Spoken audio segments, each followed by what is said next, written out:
나는 평생 수많은 사람과 조직을 지켜보며 확신하게 된 것이 하나 있다. 노년에 가장 무서운 것은 돈이 없거나 병이 드는 일이 아니다.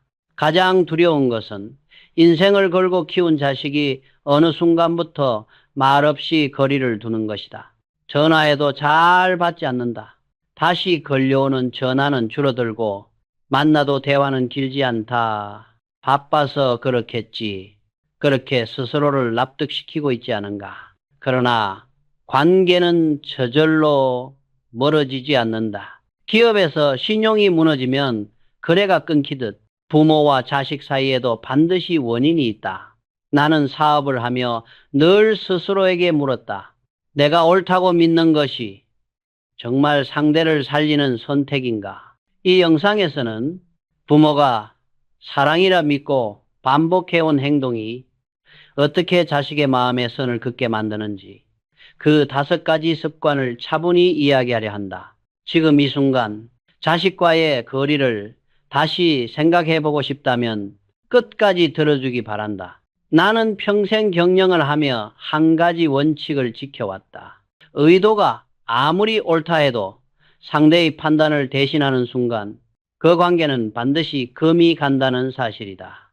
이것은 기업에서도 사람 사이에서도 예외가 없었다. 그리고 부모와 자식 사이에서는 그 균열이 가장 조용하게 그러나 가장 깊게 진행된다. 이 첫 번째 습관은 언제나 같은 말로 시작된다. 너를 위해서 하는 말이다. 부모는 진심으로 그렇게 믿는다. 학교를 선택할 때도, 일의 방향을 정할 때도, 배우자를 데려왔을 때도, 돈을 쓰는 방식과 몸을 관리하는 문제까지도 자신이 한마디 보태는 것이 자식을 지켜주는 일이라고 생각한다. 부모의 마음을 모르는 것은 아니다. 앞서 살아왔고 실패도 겪었고 그 실패만은 자식에게 물려주고 싶지 않았을 것이다. 넘어지기 전에 손을 잡아주고 싶었고 잘못된 길로 가는 것 같을 때는 붙잡아 돌려세우고 싶었을 것이다. 부모로서는 너무도 자연스러운 마음이다. 그러나 자식의 마음속에서는 전혀 다른 감정이 조금씩 쌓여간다. 처음에는 설명하려 한다. 왜 이런 선택을 했는지, 왜 이 길을 가고 싶은지. 그러나 설명은 종종 이렇게 돌아온다. 그래도 그건 아닌 것 같다. 네가 아직 몰라서 그렇다. 내가 해봐서 안다. 몇 번까지는 괜찮다. 하지만 선택할 때마다, 결정할 때마다 늘 같은 반응이 돌아오면 사람은 깨닫게 된다. 무엇을 말해도 결국 다시 수정당할 것이라는 사실을. 그때부터 자식은 설명을 줄이기 시작한다. 상담을 하지 않게 되고 결정을 알리는 시점도 늦춘다. 그리고 어느 순간부터는 아예 말하지 않는 편을 택한다. 이것이 관계가 식어가는 첫 단계다.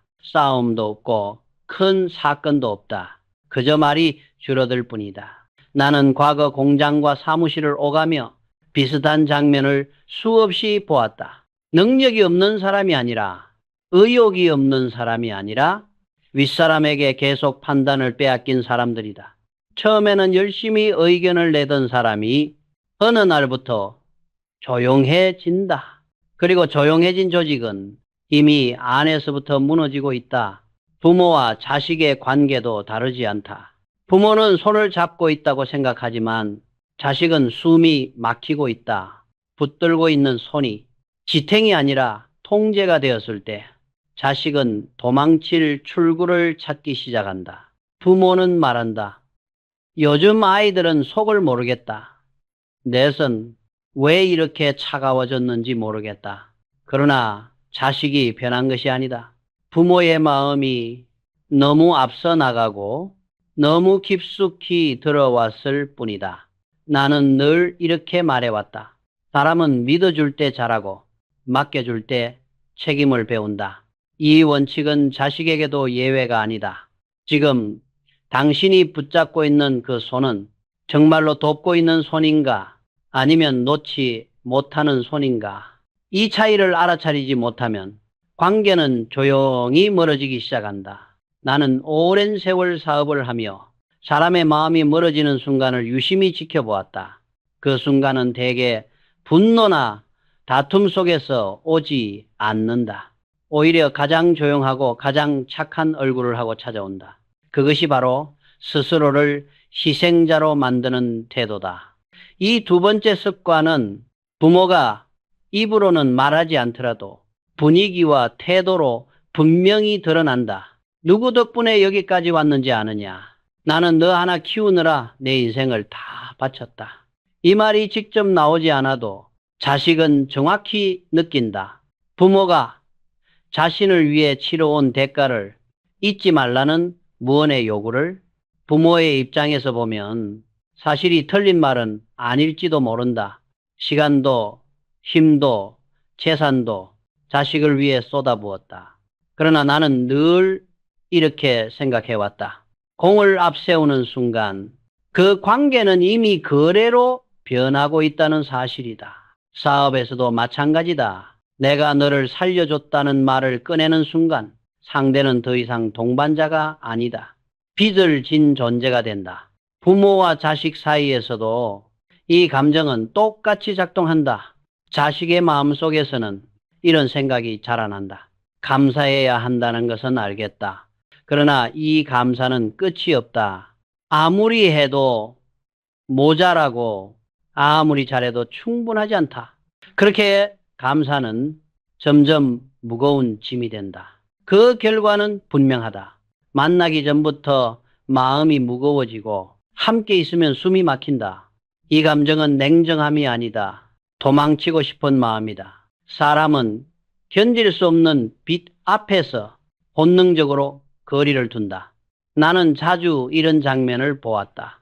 책임을 다했다는 이유로 과거의 공로를 앞세우는 순간 사람들은 더 이상 진심으로 따르지 않는다. 부모의 희생도 같다. 드러내는 순간 그 희생은 사랑이 아니라 속박이 된다. 자식이 부모를 피하는 이유는 고마움을 몰라서가 아니다. 그 고마움을 평생 짊어지고 살아야 할까봐 두려워서다. 이 사실을 인정하지 않으면 관계는 회복되지 않는다. 나는 사람과 조직의 경계를 무엇보다 중시해왔다. 이 원칙은 오늘 이야기할 세 번째 습관, 곧 자식의 가정과 배우자에게 무심코 개입하는 태도와 정확히 맞닿아 있다. 부모는 이렇게 생각한다. 나는 가족이다. 경험이 있으니 말해줄 수 있다. 그래서 말이 나온다. 배우자에 대한 평가, 살림의 방식, 아이를 키우는 태도, 집안의 분위기까지 부모에게는 가벼운 한마디일지 모른다. 그러나 자식에게 그 말은 자신의 삶 전체를 부정당하는 신호가 된다. 자식에게 가정이란 무엇인가? 그것은 힘들게 세운 마지막 보루다. 부모의 보호를 벗어나 스스로 책임지고 지키는 세계다. 그 안에 부모의 기준과 판단이 허락 없이 들어오는 순간 자식은 즉시 알아차린다. 이 사람은 내 삶을 존중하지 않는구나. 나는 사업에서 계열 간의 경계를 흐리는 것을 가장 경계했다. 아무리 선이라도 선을 넘는 개입은 혼란과 반발만 낳는다. 가정도 마찬가지다. 부모가 옳고 그름을 앞세워 자식의 가정에 들어오는 순간 그것은 더 이상 편안한 공간이 아니다. 이때부터 변화가 시작된다. 만나도 깊은 이야기는 사라지고 식사 자리에서는 당연하고 무난한 말만 오간다. 자식은 부모 앞에서 점점 말을 아끼게 된다. 이것은 미움이 아니다. 지키기 위한 거리다. 부모는 종종 말한다. 나는 가족인데 이 정도 말도 못하느냐? 그러나 바로 그 말이 자식의 마음속에서는 경고음이 된다. 가족이라는 이유로 경계를 무시하는 사람은 가장 위험한 존재가 된다. 나는 늘 이렇게 생각해왔다. 진정한 존중이란 다가가는 것이 아니라 지켜주는 것이다. 말하지 않는 선택, 개입하지 않는 결단. 그것은 패배가 아니다. 관계의 경영이다. 이 선을 지키지 못하면 자식은 서서히 거리를 넓힌다. 그리고 어느 순간 그 거리는 되돌리기 어려운 수준이 된다. 나는 사람을 평가할 때 그 사람이 무슨 말을 하느냐보다 그 말이 상대에게 어떤 무게로 남는지를 보았다. 이 네 번째 습관은 부모가 전혀 악의 없이 반복하지만 자식의 마음을 가장 빨리 소진시키는 태도다. 바로 자식을 자신의 감정을 담는 그릇으로 만드는 일이다. 부모는 이렇게 말한다. 사는 게 힘들다. 몸이 예전 같지 않다. 사람에게 상처를 받았다. 세상이 각박해졌다. 부모에게는 그저 털어놓는 이야기일 뿐이다. 가장 가까운 존재에게 마음을 내려놓고 싶었을 뿐이다. 그러나 자식의 마음은 다르다. 그 이야기를 듣는 순간 기대가 아니라 각오가 먼저 생긴다. 오늘도 무거운 이야기가 이어질 것이다. 오늘도 듣고 나면 마음이 가라앉을 것이다. 이렇게 반복되는 대화는 자식의 마음속에 분명한 감각을 남긴다. 만나면 기운이 빠진다. 함께 있으면 숨이 막힌다. 나는 사업을 하며 불만과 원망을 늘어놓는 사람 곁에 사람이 오래 머물지 않는다는 사실을 수없이 보아왔다. 그 사람이 나쁘기 때문이 아니다. 그 옆에 있으면 자신의 기운까지 소모되기 때문이다. 부모와 자식 사이에서도 이 원리는 정확히 작동한다. 자식은 부모를 돕고 싶어 한다. 그러나 동시에 자신의 삶을 지켜야 한다. 이 두 가지가 충돌할 때 자식은 가장 조용한 선택을 한다. 거리를 두는 것이다. 부모는 속으로 생각한다. 왜 이렇게 냉정해졌을까? 그러나 그것은 냉정함이 아니다. 사람이 스스로를 보호하는 가장 자연스러운 반응이다. 나는 늘 이렇게 믿어왔다. 사람을 만나고 돌아온 뒤 마음이 가벼워지는가 아니면 더 무거워지는가? 이 차이가 관계의 미래를 결정한다. 자식에게 당신은 쉬어갈 수 있는 사람인가? 아니면 짐을 더 얻는 사람인가? 부모의 불안, 분노, 억울함을 자식에게 맡기는 순간 그 관계는 이미 균형을 잃었다. 감정은 나누는 것이지 떠넘기는 것이 아니다. 이 구분을 하지 못하면 자식은 서서히 멀어질 수밖에 없다. 자식이 당신을 피하는 이유는 사랑이 식어서가 아니다. 함께 있으면 자신이 무너질 것 같아서다. 이 사실을 인정하는 순간에만 관계는 다시 숨을 쉴 수 있다. 나는 사람을 키우는 일에서 가장 중요한 조건을 묻는다면 망설임 없이 이렇게 말하겠다. 스스로서 있을 수 있는가? 이 다섯 번째 습관은 부모가 자식에게서 가장 먼저 버려야 할 태도이면서도 가장 늦게까지 놓지 못하는 태도다. 바로 정서적 자립의 부재다. 부모는 겉으로 말하지 않는다. 그러나 분위기로, 시선으로, 침묵으로 전한다. 너 말고는 기댈 데가 없다. 네가 없으면 하루가 허전하다. 네가 멀어질까 봐 불안하다. 이 감정은 말로 꺼내지지 않아도 자식에게 정확히 전달된다. 자식은 그 순간 깨닫는다. 자신이 부모의 외로움과 불안을 떠받치고 있다는 사실을. 그리고 이 부담은 효도나 책임의 범주를 넘어선다. 자식은 부모의 인생까지 책임져야 하는 존재가 된다. 나는 사업을 하며 의존적인 조직이 얼마나 빨리 무너지는지 보아왔다. 스스로 판단하지 못하고 늘 누군가의 지시에 기대는 조직은 위기가 오면 가장 먼저 붕괴된다. 사람도 마찬가지다. 부모가 자식에게 정서적으로 매달리는 순간 그 관계는 이미 건강하지 않다. 자식은 부모를 사랑한다. 그러나 사랑과 부담은 다르다. 부모의 불안을 짊어지고 살아야 한다는 감각은 자식의 마음을 서서히 소모시킨다. 이때 자식이 택하는 선택은 대부분 하나다. 멀어지는 것이다. 차갑게 등을 돌리기 위해서가 아니라 자신을 지키기 위해서다. 부모는 종종 이렇게 생각한다. 나는 아무것도 바라지 않는다. 그러나 진실은 다르다. 바라지 않겠다고 말하면서도 마음 한편에서는 자식이 채워주기를 기다린다. 그 기대가 바로 자식을 가장 멀리 보내는 힘이 된다. 나는 늘 이렇게 말해왔다. 사람은 의지하는 대상이 아니라 존재 그 자체로 존중받을 때 곁에 머문다.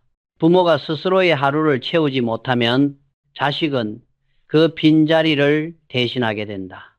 그 역할을 오래 감당할 수 있는 사람은 세상에 없다. 부모가 먼저 자기 삶을 살아야 한다. 하루의 리듬을 스스로 만들고 혼자서도 견딜 수 있는 마음을 가져야 한다. 그때 비로소 자식은 안심하고 다가온다. 의존하지 않는 부모, 기대하지 않는 부모, 그 모습이야말로 자식에게 가장 큰 안정이 된다. 자식을 붙잡으려 할수록 자식은 멀어진다. 놓을 수 있는 부모만이 곁에 남는다.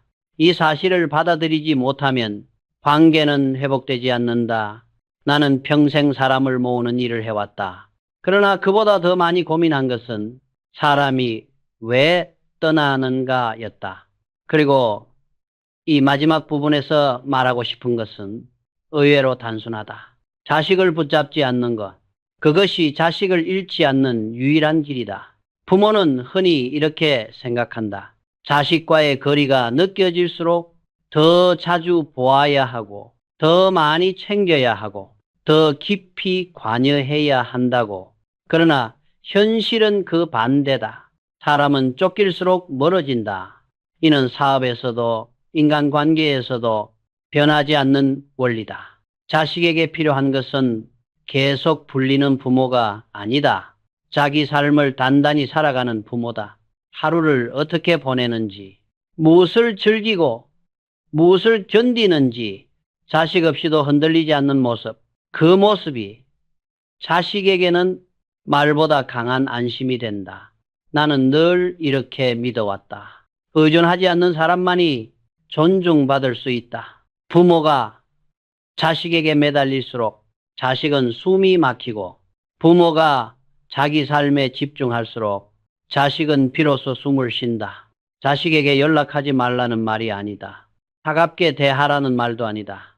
다만 기대하지 말라는 것이다. 채워달라는 마음을 내려놓고 반응을 요구하지 말고 돌아오지 않아도 흔들리지 않는 태도를 먼저 갖추라는 것이다. 이것은 포기가 아니다. 관계의 수준을 한 단계 올리는 일이다. 부모가 자기 삶을 살아갈 때 자식은 더 이상 부모의 인생을 책임져야 할 대상으로 느끼지 않는다. 그때 비로소 부모는 짐이 아니라 머물고 싶은 사람이 된다. 나는 수많은 관계를 보며 확신하게 되었다.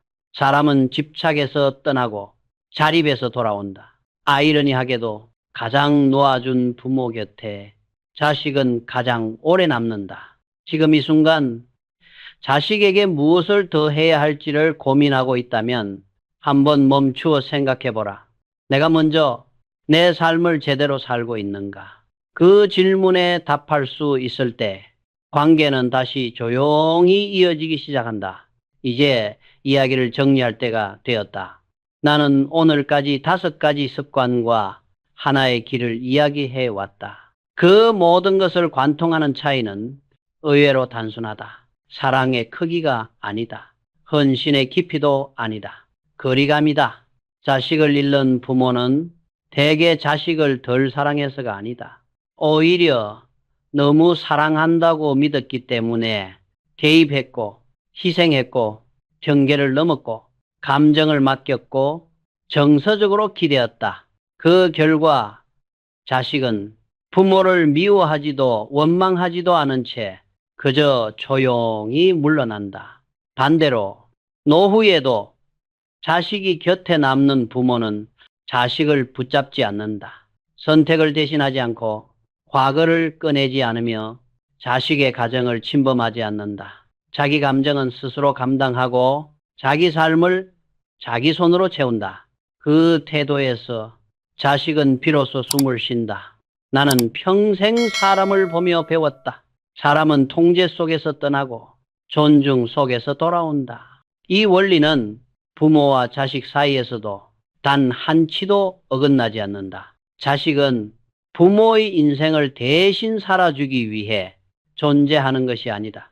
부모의 불안을 달래기 위해 곁에 있어야 할 의무도 없다. 그 사실을 인정하는 순간 부모는 비로소 자식과 같은 높이에 설 수 있다. 지금 자식과의 관계가 예전 같지 않다고 느낀다면 자식을 탓하지 말아야 한다.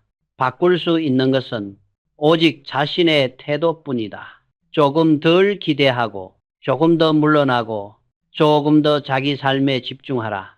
아이러니하게도 그때 가장 먼저 돌아오는 것은 자식의 마음이다. 놓아야 이어지고 물러나야 깊어진다. 이것이 내가 평생 사람과 관계 속에서 확신하게 된 결론이다. 하게 된 결론이다. 하게 된